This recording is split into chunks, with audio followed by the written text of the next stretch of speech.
Bonjour à tous, bienvenue dans cette capsule numéro 5. Cette fois-ci, nous allons essayer de nous pencher sur une question plus que jamais d'actualité. Que se passe-t-il quand on a peur ? Définissons en premier lieu ce qu'est la peur. La peur est une émotion qui accompagne la prise de conscience d'un danger, d'une menace. Si on s'appuie sur cette définition, on pourrait en déduire que la peur est une réaction subjective car un danger identifié par un individu ne sera pas forcément perçu comme tel par un autre. Par exemple, A a une peur récurrente de tomber malade alors que B ne pense même pas à cette éventualité. Chacun déterminerait donc lui-même ce qui représente une menace pour lui ou non. Cependant, cela semble être un peu plus complexe si l'on prend en considération l'idée que les autres peuvent jouer un rôle dans ma propre perception de ce qui est un danger pour moi-même et par conséquent qu'ils peuvent avoir une influence sur ma peur si je les laisse faire. Il faut alors se demander concrètement d'où vient la peur, de moi-même ou de l'extérieur. Le sentiment de peur peut trouver son origine dans diverses sources. Petit 1, l'ignorance. Je peux avoir peur parce que j'ignore ce qui m'attend, parce que c'est inhabituel pour moi et parce que je risque de me retrouver en danger car je ne saurais pas réagir à ce qui va se présenter à moi. Je manque de repères concernant ce qui est inconnu. Par exemple, si je n'ai jamais appris à nager, je crains de me retrouver dans un endroit où je n'ai pas pied. Cette peur, mécanique et logique, découle du fait que je ne sache pas nager, d'une ignorance donc. Petit 2, la croyance. J'ai peur car ce que je crois m'indique que je dois avoir peur. Par exemple, on m'a toujours dit que les chiens étaient des animaux agressifs, donc dans mon esprit, si j'en croise un, il va m'attaquer, même si ça ne m'est jamais arrivé. Et petit 3, l'influence des autres. Dans ce cas-là, le danger est suggéré et parfois même imposé par les autres qui me semblent me signifier « là, tu devrais avoir peur ». Je me retrouve avec une peur que je n'avais pas en moi auparavant.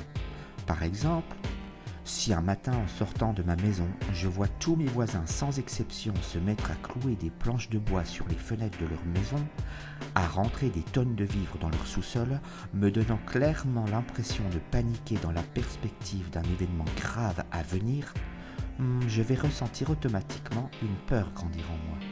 Reste à savoir ensuite si je vais choisir d'aller me renseigner auprès d'eux ou si je vais les imiter sans savoir pourquoi.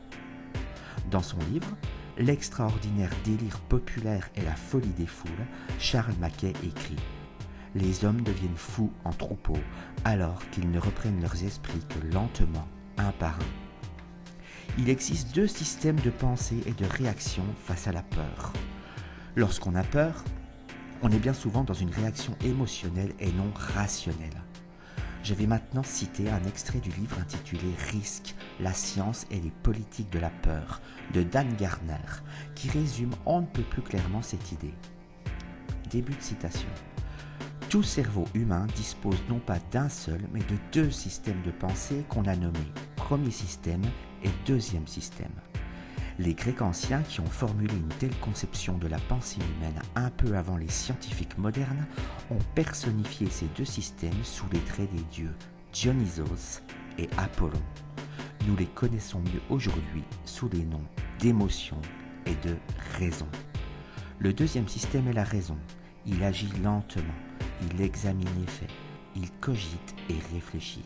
Lorsque la raison prend une décision, il est facile pour l'individu de l'exprimer en mots et de l'expliquer. Le premier système, les émotions, est complètement différent. Son fonctionnement, contrairement à celui de la raison, échappe à la conscience et est rapide comme l'éclair. Les émotions sont la source de jugements instantanés qu'on ressent sous la forme d'un pressentiment, d'une intuition ou encore d'un malaise, d'un souci ou d'une crainte. Une décision issue des émotions est difficile ou même impossible à expliquer en mots. On ne sait pas pourquoi on éprouve l'émotion du moment. On l'éprouve, c'est tout. Fin de citation. Il existe deux principales réactions de défense face à la peur. Lorsque je suis face à ce que j'ai identifié comme un danger, je vais chercher instinctivement à me défendre, soit en affrontant, soit en fuyant pour aller me mettre en sécurité. Et par ignorance, par croyance Ou, par influence, si par hasard un sauveur apparaît face à moi en me certifiant qu'il veut m'aider, qu'il va me protéger et qu'il veut mon bien, alors il y a de fortes chances que je le suive sans connaître réellement ses intentions. Cette ignorance, cette croyance ou cette influence me place dans une logique de peur et me met en position de fragilité. Mon sort dépend dès lors des intentions de ce sauveur potentiel. Je suis tout simplement à sa merci. L'élite mondialiste connaît parfaitement ce processus. C'est d'ailleurs l'un des piliers de sa stratégie d'asservissement, comme nous pourrons le voir dans la prochaine capsule. Merci beaucoup de m'avoir écouté. N'hésitez pas à liker et partager si vous jugez que cela a du sens. Force et honneur à vous.